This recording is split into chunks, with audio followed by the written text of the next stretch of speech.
Mastermind James Peter Butler Bangladesh নারী head coach, নারীদের head coach তিনি জেমস পিটার বাটলার। তিনি দীর্ঘদিন ধরে বাংলাদেশ নারী ফুটবল টিমের দায়িত্বে আছেন। তিনি আছেন বলেই আজ বাংলাদেশ নারী ফুটবল টিম এশিয়ার মঞ্চে জায়গা পেয়েছে, এশিয়া কাপ খেলছে, ইতিহাসে সাক্ষী হয়েছে বাংলাদেশ নারী ফুটবল দল। এটা থেকে হাবিয়ের কাবরেরার কিছু শেখার রয়েছে, যেটি পিটার বাটলার আজকে দেখিয়েছেন। বাংলাদেশ নারী ফুটবল দল র্যাঙ্কিংয়ে রয়েছে 112 নম্বর ধাপে, সেখানে চীন রয়েছে মাত্র 19 নম্বর র্যাঙ্কিংয়ে।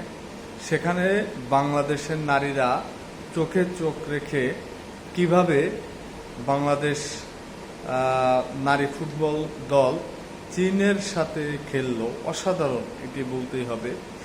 আমরা খেলাটি দেখেছি সকলেই, খেলাটি দেখে আমাদের অনেক ভালো লেগেছে এবং আমরা মনে করি বাংলাদেশ নারী ফুটবল অনেক এগিয়েছে। পিটার বাটলারের দ্বারা বাংলাদেশ নারী ফুটবল অনেক এগিয়েছে, এটা মানতেই হবে।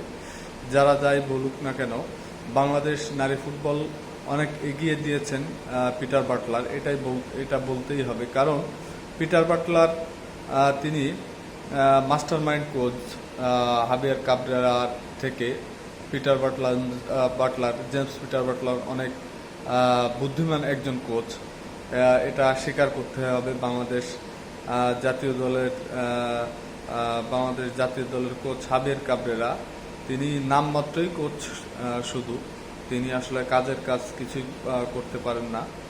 তো সর্বশেষ বলবই, বাংলাদেশের এশিয়া কাপের যে পরবর্তী যে ম্যাচগুলো রয়েছে সেটিতে জয়লাভের আশা রয়েছে আমাদের সকলের। সাথে সাথে কোচ পিটার বাটলারও তার ছক তিনি এঁকে রাখবেন কিভাবে নারী ফুটবল দল তারা ভালো খেলে এশিয়া কাপে কিভাবে নারীরা ভালো একটা পর্যায়ে যেতে পারে, সেই মাস্টারমাইন্ড নিয়েই তিনি চলবেন। হাবিয়ার কাবরেরার মতন নয়। Peter Butler, James Peter Butler বলবো বাংলাদেশ নারী ফুটবল দলের অন্যতম একজন কোচ। তার কাছ থেকে আমাদের বাফুফে যারা রয়েছেন তাদের অনেক কিছু শেখার আছে। কিভাবে একটি দল প্রস্তুতি নিবে, কিভাবে একটি দল গোছাতে হবে। পিটার বাটলারের সব কয়টি ডিসিশনও কিন্তু ঠিক।